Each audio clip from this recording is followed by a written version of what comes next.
Assalamualaikum warahmatullahi wabarakatuh. Halo teman-teman semua, perkenalkan nama aku Syafiq dengan NPM 0010. Perkenalkan, nama aku Haris Dimasono dengan NPM 005. Pernah nggak sih dari teman-teman merasa penilaian klien itu kurang mendalam, merasa ada aspek penting dari kehidupan mereka yang terlewatkan, padahal aspek itu krusial bagi kesembuhan dan kesejukan mereka? Nah, maka itu dalam dunia medical social work dan perawatan kesehatan jangka panjang, kita tuh harus tahu bahwa memang penyakit bukan hanya tentang masalah biologis saja. Pun kita harus bisa memberikan perawatan yang terbaik. Kita butuh lensa yang lebih luas terkait dari permasalahan penyakit. Dan juga pada kesempatan ini kita akan membahas alat penilaian yang fundamental, yaitu tentang model biopsikososial spiritual atau bisa disebut dengan BPSS. Panduan yang sedang kita bahas berjudul Biopsychosocial Spiritual Assessment Guide for Health and Social Work. Nah, dokumen ini merupakan hasil kolaborasi para profesional yang ada di Singapura, khususnya yang bekerja di sektor intermediate and long term care atau IMTC. Nah, tujuan utamanya apa sih? Nah, tujuan utamanya adalah cukup sederhana, namun sangat penting untuk dibahas, yaitu memberikan pedoman yang jelas dan praktis bagi pekerja sosial medis dalam melakukan penilaian secara menyeluruh terhadap klien. Nah, adapun aspek-aspeknya itu ada aspek biologis, psikologis, sosial, dan spiritual. Melihat dari sejarahnya sebentar, bahwa model ini bermula dari konsep biopsikososial atau BPS yang dikembangkan oleh George L. Angel pada tahun 1937. Angel menantang pandangan biomedik tradisional yang hanya fokus pada variabel biologis. Ia berpendapat bahwa kesehatan dan penyakit adalah hasil interaksi kompleks dari 3 faktor, biologis, psikologis, dan juga sosial. Kemudian di tahun 1984, World Health Assembly menyepakati bahwa perawatan kesehatan yang holistik harus mencakup dimensi relasional klien.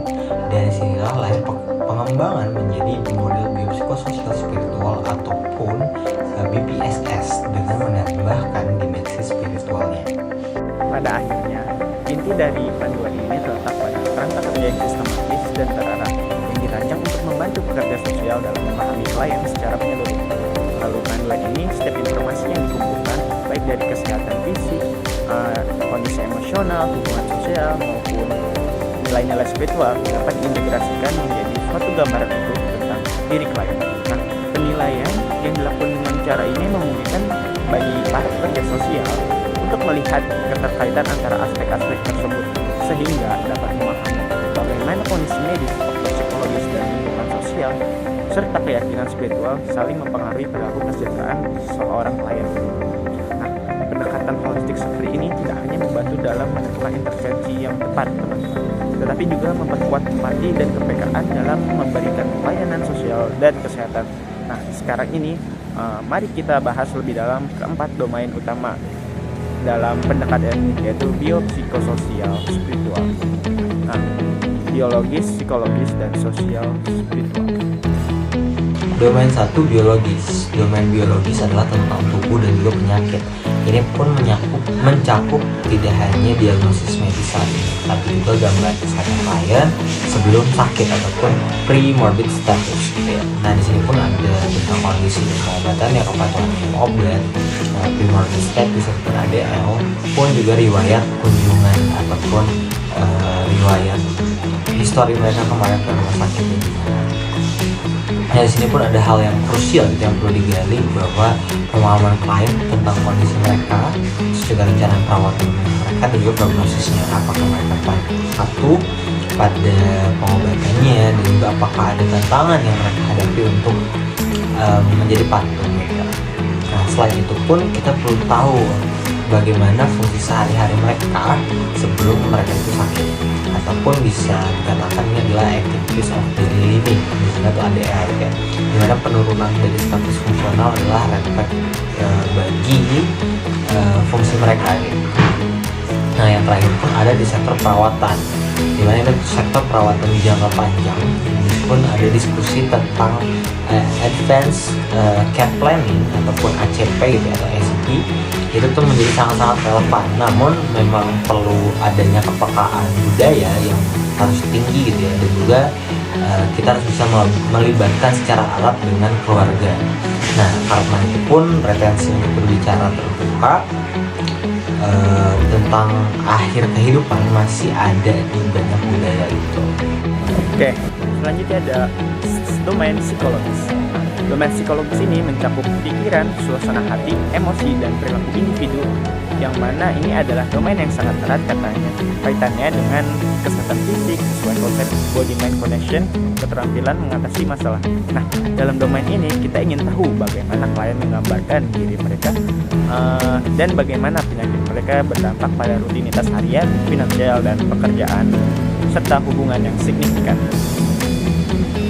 Sangat penting untuk menggali keterampilan untuk mengatasi masalah atau coping skill baik pada klien maupun pengasuh. Nah, tanyakan bagaimana mereka mengatasi tantangan di masa lalu, karena ini menunjukkan kekuatan dan strategi yang bisa digunakan saat ini. Bagi karakter, kita juga perlu melihat dan menilai beban yang mereka rasakan. Nah, sebuah alat seperti Zarit Burden Interview dapat digunakan di sini. Nah, terakhir, motivasi dan harapan apa yang paling berharga bagi klien, apa tujuan jangka pendek yang ingin mereka capai, dan mengapa tujuan itu penting. Memahami harapan ini sangat penting untuk menyusun rencana perawatan yang realistis. Masuk pada domain sosial gitu ya, area yang sangat familiar bagi para pekerja sosial gitu ya, dimana domain ini fokus pada jaring dukungan, situasi finansial, dan juga lingkungan sosial klien.